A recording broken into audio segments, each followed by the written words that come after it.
The Grizzlies are about to play a matchup against one of the best teams in the Eastern Conference, but that's not the big storyline heading into this next game. The big storyline is the return of the one familiar face, De'Anthony Melton. He's you said his name, Damichael. You said his name. I said his name. They're gonna get me, aren't they? They're gonna get me. So we're gonna talk about that. De'Anthony Melton, Grizzlies. Joel Embiid, is he playing against the Grizzlies? He hasn't played against the Grizzlies since I was in college. So we're going to talk about all that right here, right now, coming up on Locked On Grizzlies. You are Locked On Grizzlies, your daily Memphis Grizzlies podcast. Part of the Locked On Podcast Network, your team every day.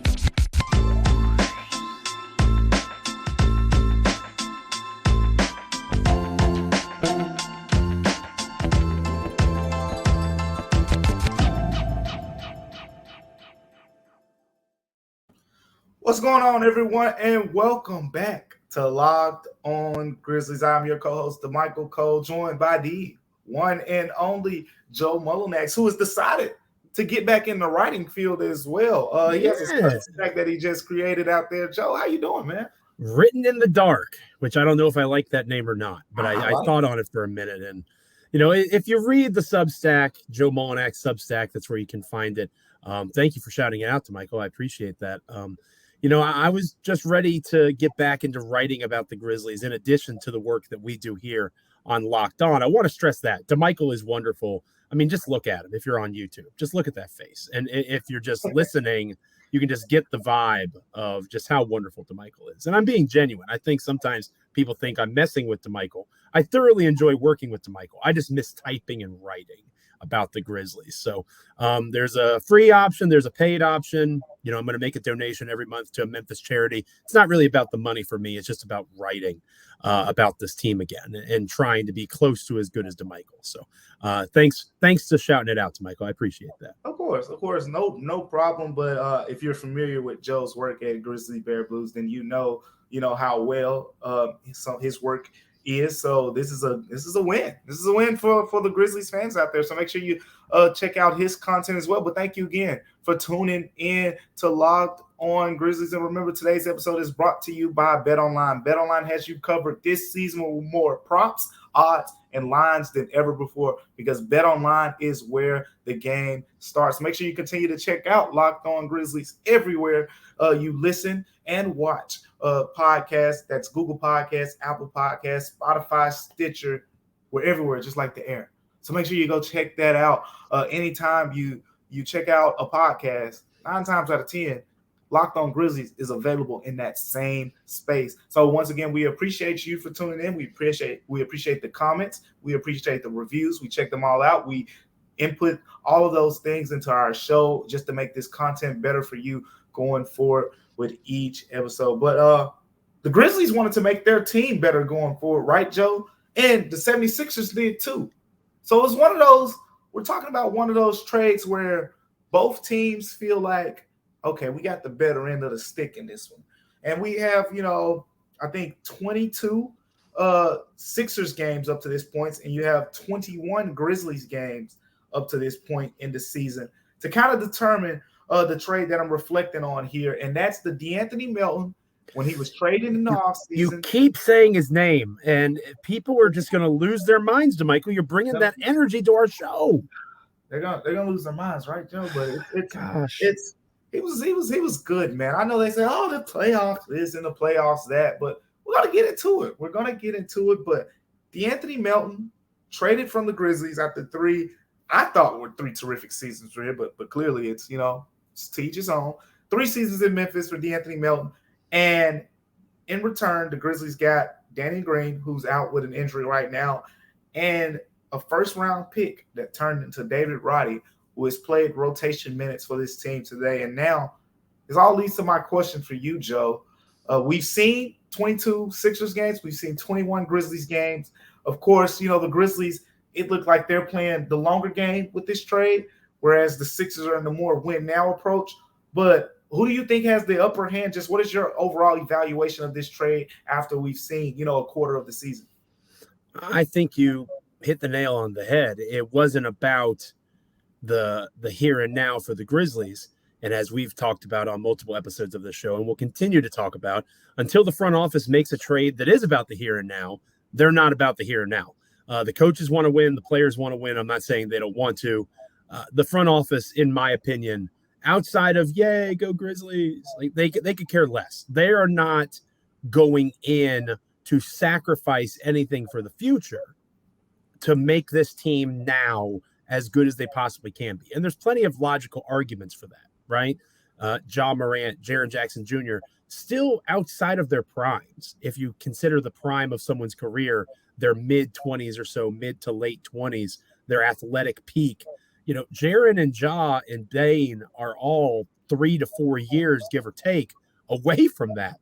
So they are not going to make a decision that is going to inhibit them from doing any future business right now.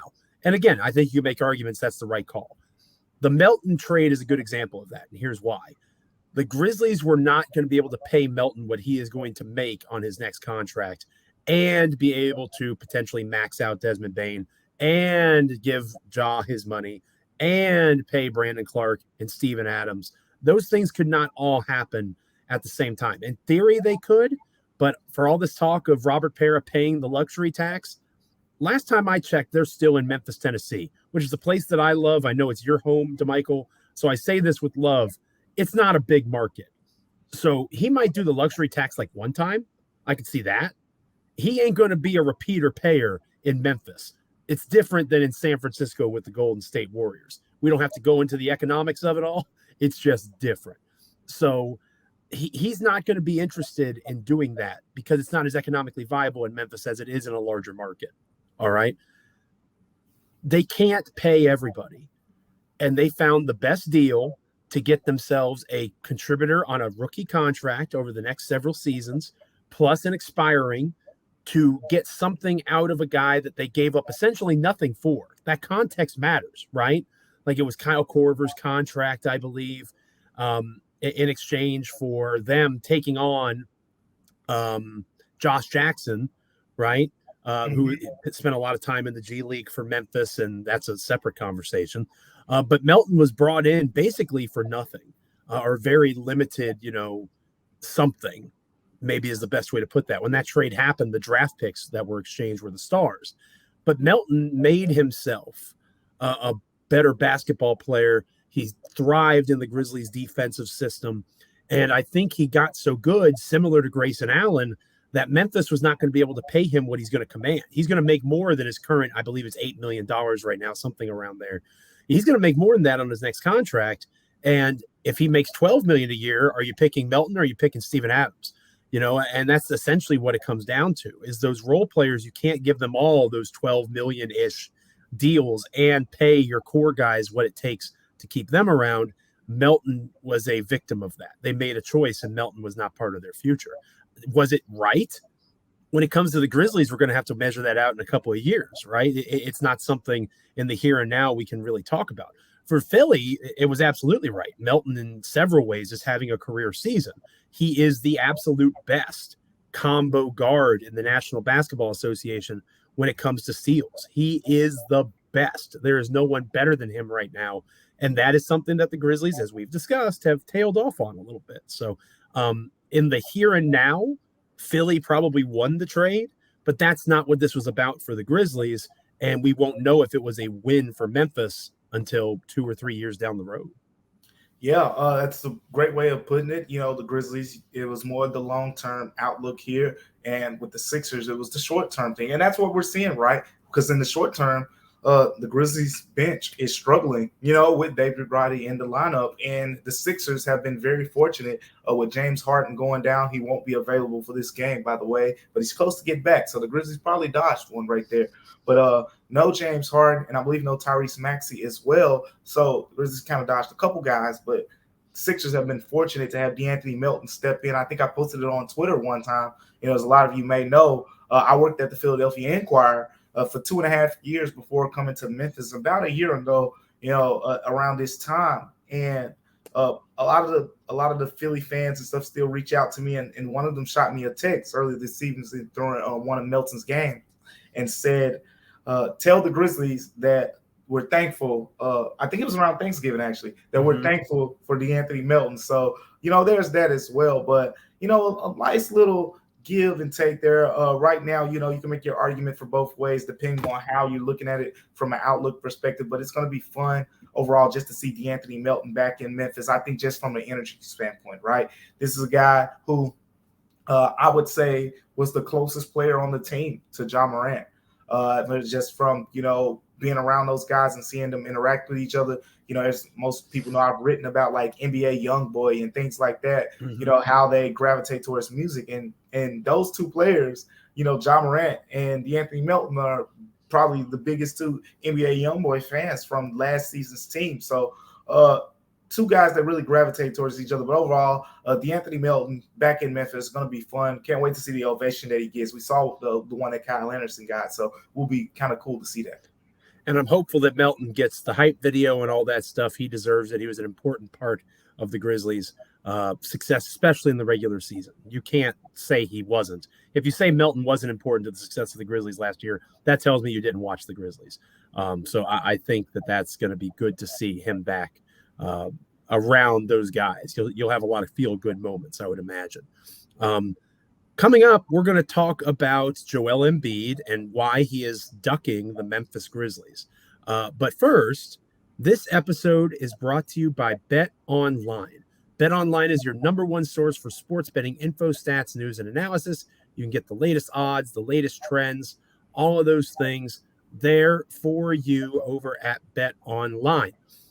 One of the great things about BetOnline is if you love sports podcasts, you can find those there as well. Again, from football, basketball, soccer, all sorts of sports, they've got it all at betonline.net. They are the fastest and easiest way to get your betting fix. Head to the website today or use your mobile device to learn more. BetOnline, where the game starts. Joel Embiid is terrified of the Memphis Grizzlies. I think that is what we can pull apart from looking at the numbers of Embiid. You and I were talking before we started recording, Damichael, and you opened my eyes to something. There is very little, okay? And I know this is your profession. This is my hobby, if I'm being honest, and it has been for over a decade now, but still a hobby. This isn't my main source of income like it is yours, so it's your job. Very little gets pulled over my eyes, but you have made me aware of something that I was not aware of before. I know you'll tell our listeners, viewers, whoever on YouTube, Spotify, Apple, wherever you're catching us. I know you're going to inform everybody, but Joel Embiid is apparently terrified of the Memphis Grizzlies, Damichael. If you could elaborate on that, Maybe I'm embellishing a bit, but the numbers don't necessarily lie, at least to a lesser version of that statement. Oh no, and the numbers don't lie in this case, and we got a big enough sample size where what you just said sort of makes sense to say that. We're not talking one bad game, two bad games here. Talking about a substantial, sample size to say the least. But yeah, you mentioned it. When I first came back to Memphis, and I'm from Memphis, but I was working in Philly, right? So I was covering the Sixers when I was doing NBA stuff. I wasn't the main guy out there covering the Sixers, so I was doing a lot of other things as well. But I saw them, play the Grizzlies from time to time, but it never crossed my mind that, his stats were worse against Memphis, because that wasn't the angle that a lot of people in Philly cared about. They just cared that he was finally, playing at an MVP level, Joel Embiid, that is. But in Memphis, when I first got back here and last season, everyone saw, there was a game, Joel Embiid, it kind of was a big deal that he was about to play against the Grizzlies, and he was a late scratch. It was probably, I want to say like an hour before the game, Joel Embiid was a late scratch, and it wasn't a surprise to everyone else. And I'm like, how is this not a surprise? Like, I'm asking questions, Joe. I'm like, why is this not a surprise to anyone? This is Joel Embiid. Like, just, and I'm sure they listed some type of, injury or whatever it was, but that he missed that game and he returned the next game. So people were saying, oh, well, he kind of dodges the Grizzlies in a way. Steven Adams, Jonas Valanciunas, they're very physical with him, and it's just not his preferred matchup. So I said, okay, let me go look at the numbers, right, Joe? And that's what you were just alluding to earlier. We have 6 games worth of data with Joel Embiid playing against the Grizzlies. And for one, I'll start here. Let's not bury the lead. He has never scored more than 15 points. This is Joel Embiid we're talking about. Joel Embiid. One of the top That, scorers. if it weren't for Nikola Jokic living and existing in the same time period, would probably be a multiple-time MVP at this point. That's Joel Embiid. Yeah, and one of the best players, like you said, in the world, Joel Embiid, Elijah one, in my eyes. But this is a guy who's averaging 31 points per game this season. If you look at his career numbers, 20 points, in his first season, 22, 27 and a half, 23, 28 and a half, 30 last season, 31 this season. He has never scored more than 15 points. And you say, okay, give you some more context. No problem. Very first game against the Grizzlies in 2016, 27 minutes, 12 points. 32 minutes in the next game, 15 points. 20 minutes in the next game, 14 points. 39 minutes in the next game, 14 points. 38 minutes in the next game, 15 points. 16 minutes in the most recent game against the Grizzlies, 10 points. Oh, you need a little more context? Fine. Maybe he's just not shooting the ball. Check this out. 4 of 10, 5 of 13, 4 of 10, 4 of 15, 4 of 13, 3 of 6. The numbers aren't great, Joe. I mean, they're not great for a Clint Capella, let alone, a Joel Embiid. But it was super eye-opening to me. And what's even more eye-opening, you talk about, he dodges the Grizzlies when they come to Memphis and things like that. I don't know if there may not be no, validity to that. It may just be one of those things that a lot of Memphis people, tend to say, which, being from Memphis, I can say we tend to do those types of things from time to time. No. But Memphians don't do that. Come on, Damichael. They call it the Bluff City for several reasons, but this is one of them. So look at this, Joe. He hasn't played against the Grizzlies since November 10th, 2018 in Memphis. Hasn't played against the Grizzlies overall since February 7th, 2020. You know what I was doing on November 10th, 2018? I was preparing for my final exams, my senior year of college. Joe, I feel old. I know you don't like when I date you like that. Oh God, I had been teaching for 8 years. Jeez, I'm an old man. But what do you make of this, Joe? Because like I said, it's never been a report or anything or anyone out there saying, hey, he just doesn't like to play the Grizzlies or anything. But the numbers just suggest this isn't a favorable matchup. And you know what? I feel like this is the best version of Joel Embiid, but we have seen Steven Adams hold Rudy Gobert to 1 rebound. One rebound. I had to double check that stat. That was ridiculous. Yeah, we've seen Jonas Valanciunas versus the Grizzlies, right? I mean Jonas Valanciunas period versus Steven Adams, but his numbers, pretty much against Steven Adams are his recent numbers, against the Grizzlies, and they haven't been that good. I mean, perspective here. 2 games against the Grizzlies this season. You know what Jonas Valanciunas' numbers are? 4 points, 3 rebounds, 2 points, 3 rebounds. It's the Steven Adams factor. But, what do you make of this when it comes to Joel Embiid? Because this is what some people say is the best center in the NBA. Even if he's not the best center in the NBA, he's the top 2 center, I think, pretty much league-wide. Sure. I think that one of the interesting things about Embiid in Memphis, and obviously it's not every game, because if you're going all the way back to 2018, correct me if I'm wrong here, I don't think Valanciunas and Steven Adams, I know, wasn't on the team. I think Valanciunas was still a year away from being on the team.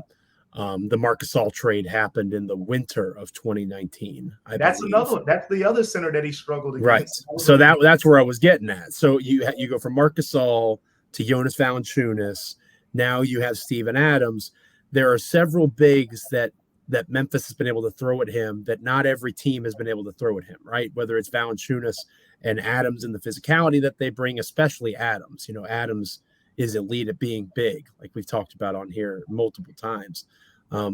So from that aspect to Valanciunas relishing that physicality, having a more refined offensive game, obviously, than Adams. And then Marc Gasol being the most skilled of all 3 of them. I'm a Marc Gasol apologist, so forgive me if someone listening or watching that loves Jonas Valanciunas might agree. Marc Gasol is the most skilled of all 3 of those guys, and he could put Embiid in a blender, and he did on multiple occasions, literally on both ends of the floor. Defensively, he gave Embiid fits, and then offensively, Gasol had a lot of tricks in his bag to put Embiid in positions to get silly fouls or just not be in a spot to be able to rebound or defend the way he's supposed to. So it's been a rough matchup for him. And I think that maybe if the Sixers, I know we'll talk a little bit more about this here in a moment, if the Sixers were healthier, maybe Embiid would be like, oh, I have a cough. I don't know if I should play tonight. I think they're going to need him to play against Memphis on Friday. But it'll be interesting to see. And like I said, you brought that to my attention before we started recording. And that's interesting. And again, there's reasons why Memphis, even going back to Gasol all the way up to Adams and Valanciunas in between, all three of those dudes, for a variety of reasons, gave Embiid fits and continue to give Embiid fits. And I'm not trying to say that Embiid is worse than Adams, because obviously he's not. But every player has a style of play that they don't really enjoy. And I would imagine Steven Adams, the way that he does things, is unenjoyable oftentimes. Before we move on, I want to say thank you to making Locked On Grizzlies your first listen each and every day. For your next listen, check out the Locked On Sports Today podcast, the biggest stories of the day, plus instant reactions, big game recaps, and the take of the day. Locked On Sports Today is available on the Odyssey app, YouTube, and wherever you get podcasts. The Grizzlies are in action tonight, Damichael, taking on those Philadelphia 76ers of Joel Embiid. You're very familiar with this organization, as you alluded to earlier in the show, and you obviously very familiar with the Grizzlies. So maybe we can call this the Damichael Cole Bowl, right? In terms of Philly versus Memphis, the Cole Bowl. We could maybe get that trending, hashtag Cole Bowl. I'm curious as to your take on how the game's going to go, because Philly is banged up like Memphis is. You know, there's not really a ton of excuses for the Grizzlies in terms of if they perform as poorly as they did against Minnesota. Minnesota had injuries. Minnesota had concerns. But, you know, I'd say Philly is in a tougher spot in a lot of ways than even Memphis is, with Harden out, Maxey likely out. You know, those are two lead guards that are extremely important to their scoring. In fact, looking at their scoring, those are their second and third leading scorers on the roster right now. That's almost 45 points that they have to try to replicate in the aggregate.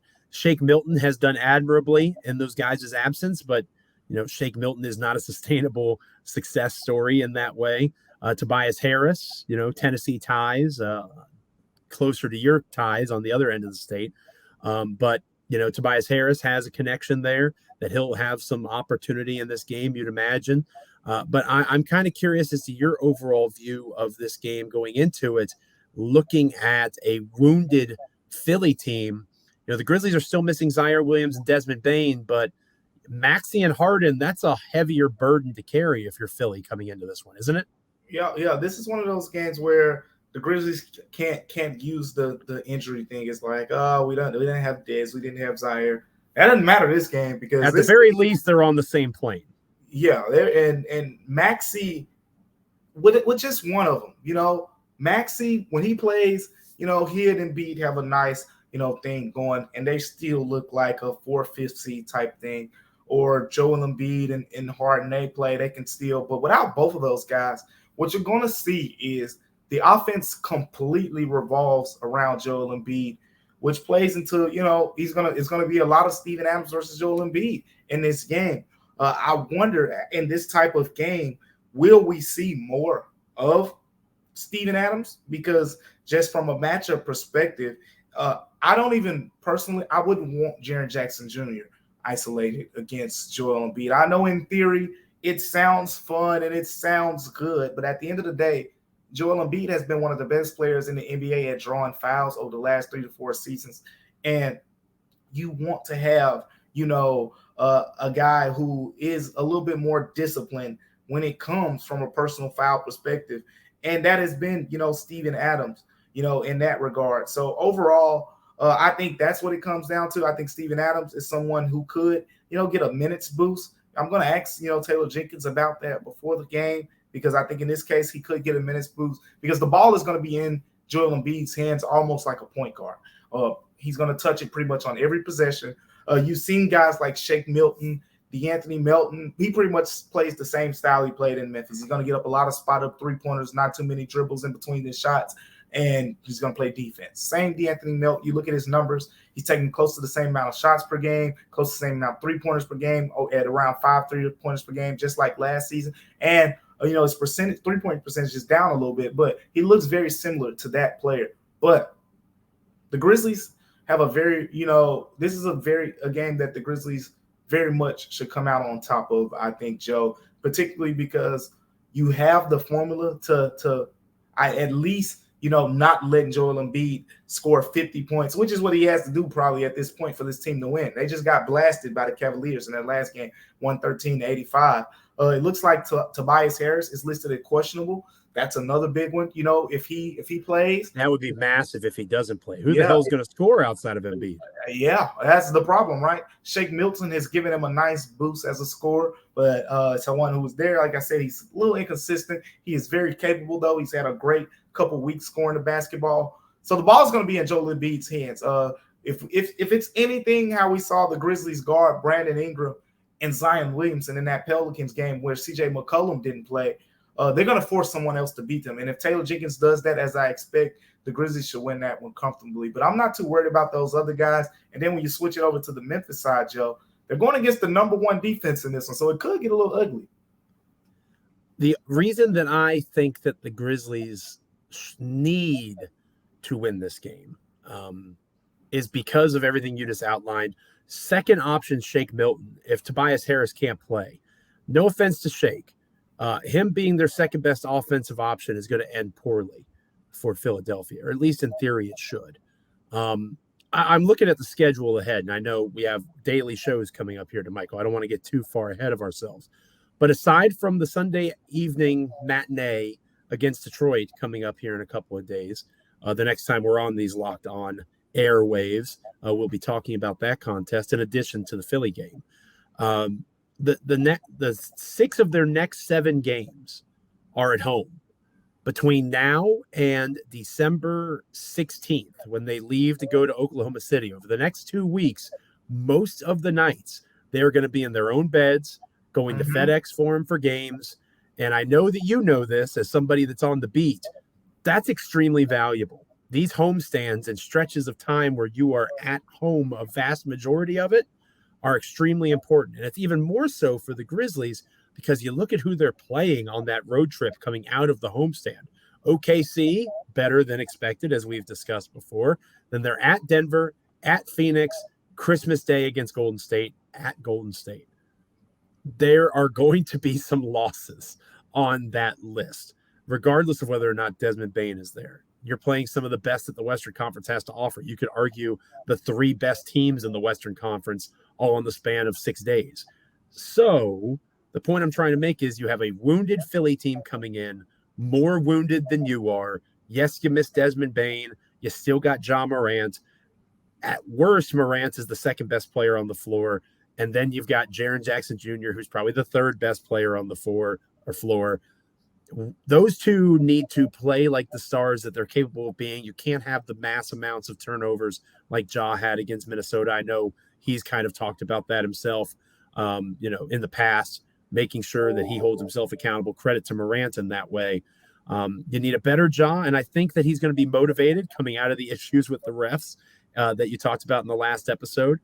I think that you're going to see an inspired Ja Morant. I think that you're going to see Jaren Jackson Jr. that's going to continue to assert his dominance. And because they have those 2 dudes and Philly has essentially their one in Joel Embiid, if Tobias Harris plays, that's maybe a 1.5.